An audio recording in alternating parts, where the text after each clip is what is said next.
I've been ranting about vaccines for the past couple of days. So I figured, okay, well, actually, Gwen figured, hey, maybe you should talk about alternatives. So I want to talk about titers, and that's really our only alternative. Well, no, we have a couple of alternatives. Just don't vaccinate. But if the biggest problem that you have with vaccinating and not vaccinating is, will your veterinarian see your animal without a slew of vaccines on board? Will boarding, daycare, grooming, dog shows, travel, etc., wherever it is you want to go, whatever it is that you want to do with your pet, can you do that without this laundry list of vaccinations? And the answer is it depends. Most municipalities, counties, and states in this country do require rabies vaccine, proof of rabies vaccine, and licensure, at least for dogs. Not all of them care about cats so much, so cat people, yay. So although some areas actually do license and check vaccine status on kitty cats as well. So if you live in a state where there are no exemptions, because for the rabies, and really legally from the government, state, and national, whatever standpoint, rabies is the only one they really care about. None of the others are mandated. So, how do you get around that? Well, sure, you can do a titer, which is great. That'll let you know whether your animal is protected, but government officials usually will not accept that as proof of vaccination for licensure. So you're stuck between a rock and a hard place. So what do? Well, if your animal has to be licensed, like I know with my practice in Clayton, for instance, in New Jersey, if you didn't give proof of vaccination and get your license by the cutoff date, which was usually like March 31st, and they found you owning a dog, I think they only did dogs, that did not have an up-to-date rabies vaccine and an up-to-date license, they fined you $75 a day until you got it done. Now, 10 days, that's $750. So it adds up real fast. And we would, beginning of April every year, get a million phone calls from people with I need the rabies vaccine today. They're charging me $75 a day. And I'm like, well, you're about the 40th person that called today, so no. So, plan ahead. This happens every year. So the best you can do with the rabies, if you are stuck in a situation where you absolutely have to have it. So I did a consultation with someone today. She is keeping her dog prepped and ready for mitral valve repair surgery in Japan if it should be needed. Well, in order to do that, she knows the dog has to have up-to-date rabies vaccinations and up-to-date rabies titers, even with the vaccinations, to prove that the dog is up to date. Otherwise, the dog can't get into the country. So she's vaccinating her dog. It's an older dog, but she has a very good reason why she's doing what she's doing. So like I've said all along, every case is individual. So with rabies, you have to look at what do you need to do with your animal and what is the rabies status where you live. There are some states where rabies is just not a big deal. There are other states, New Jersey was one of those, where rabies is a big deal. There's a lot of rabid animals every year.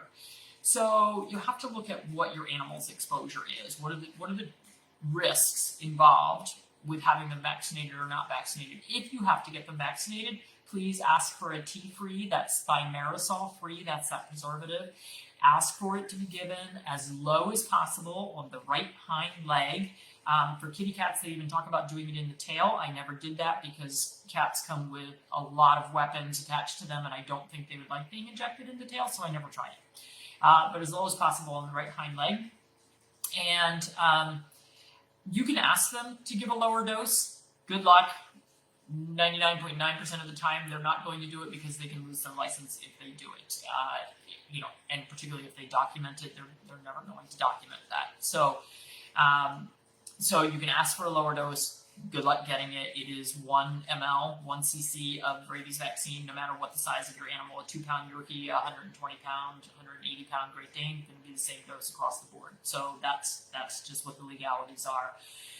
And don't be mad at your veterinarian if they won't cut the corners because they need their license. And, without it, they are not able to work. So that is what it is. You can certainly lobby at your county and state level to have things changed. Some states actually are working on it. Delaware, they've done a really good job of working to get that changed. And I think Arizona, or one of the ones out west, is also working on it. But it's getting people that are in places of power to actually listen to, the reasoning behind what we're asking for. As far as the other vaccines, it really is what do you need to go and do, where and what you want to go and do. So, and lifestyle and what the risk of exposure is. If you are boarding your animals and they require influenza and bordetella, I would strongly recommend that you call every boarding area, kennel in the area, and see if somebody else has different rules. See if you can find in-home boarding in someone's home, where a lot of dog trainers will do a little bit of in-home boarding, somewhere where it's a smaller population and they're not requiring things like influenza and bordetella. We had a couple of natural boarding kennels near us, and they wouldn't take your dog if you gave them a bordetella vaccine because they didn't want them shedding that in their kennel. So if you can find a natural boarding, that would be much better. It's fine. So I would try to do that.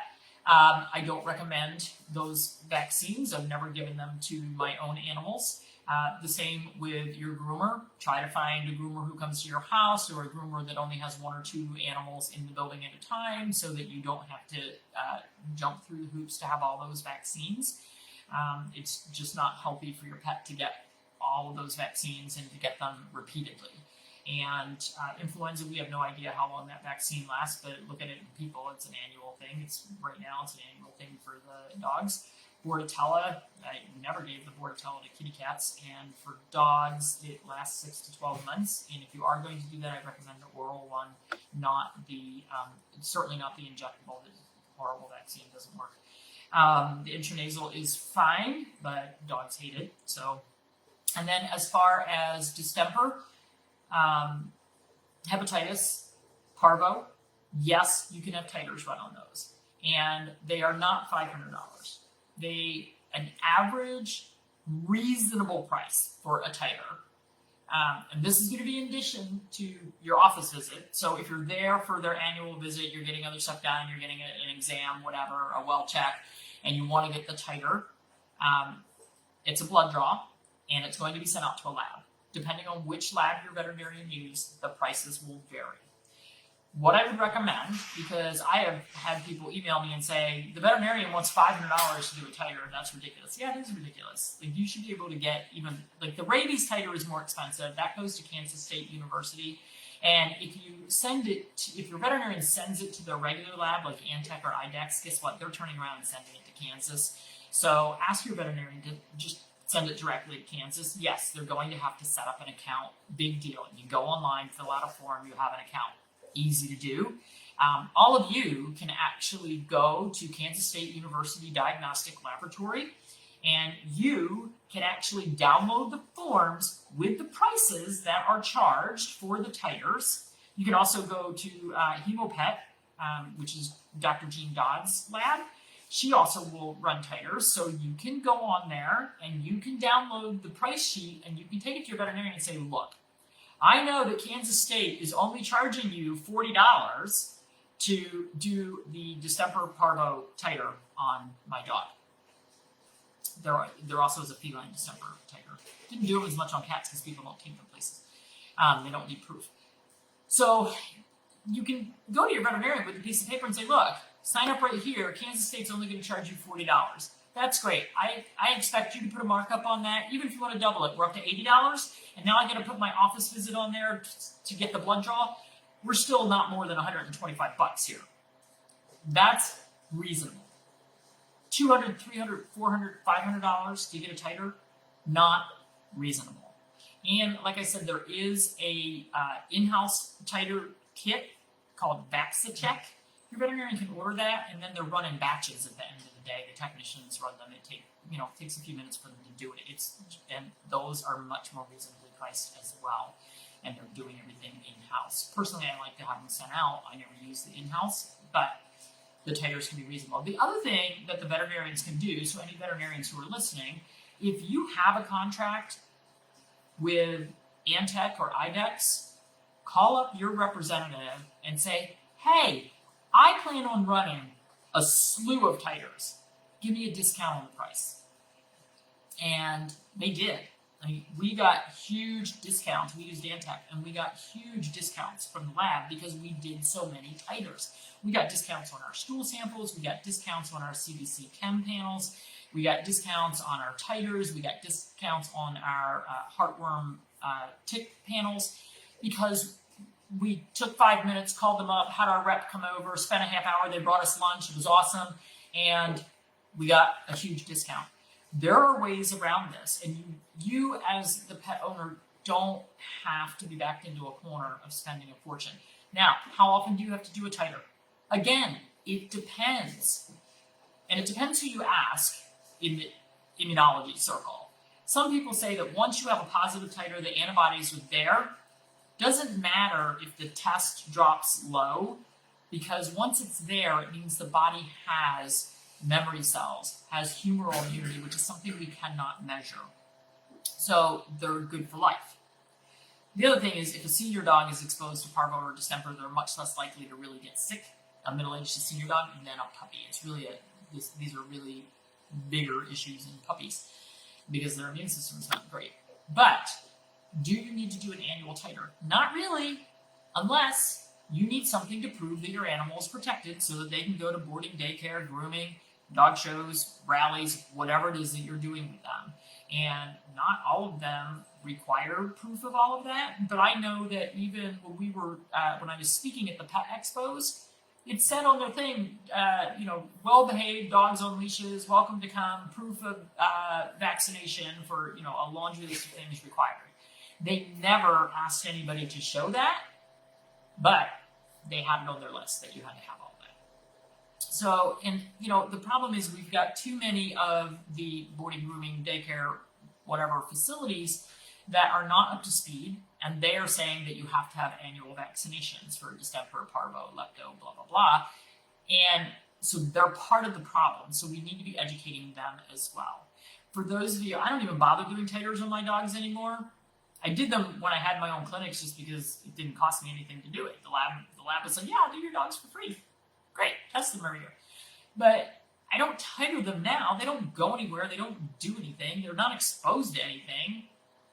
It doesn't matter. And they had positive titers at one point. I know they're good. And they don't have the exposure.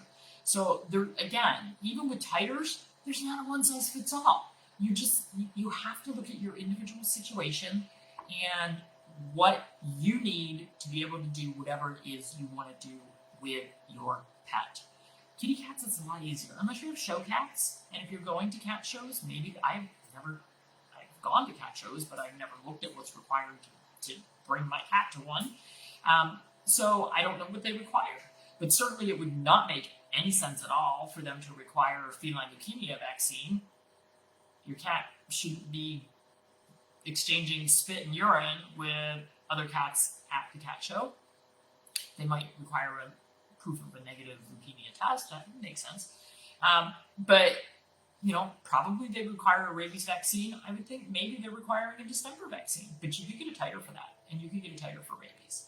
And if you have an indoor cat, we have 3 indoor cats. They never go anywhere. They rarely go out. One of them never goes outside. She doesn't want to, and the other, one goes to the patio and then runs back in, and I have one who wanders around the backyard. So why would I give them a bunch of vaccines every year when their exposure is next to nothing? And cats are much more likely to make tumors from vaccines. So I'm not going to do it. So really look at what you need for what you're doing with your animal, what their lifestyle is, where you live, what's required, and then do titers where you can if you need them for proof to do whatever. And the problem is that some of the boarding, daycare, grooming, whatever won't accept titers. We've got to educate them. You are going to have to help be part of that movement to educate them.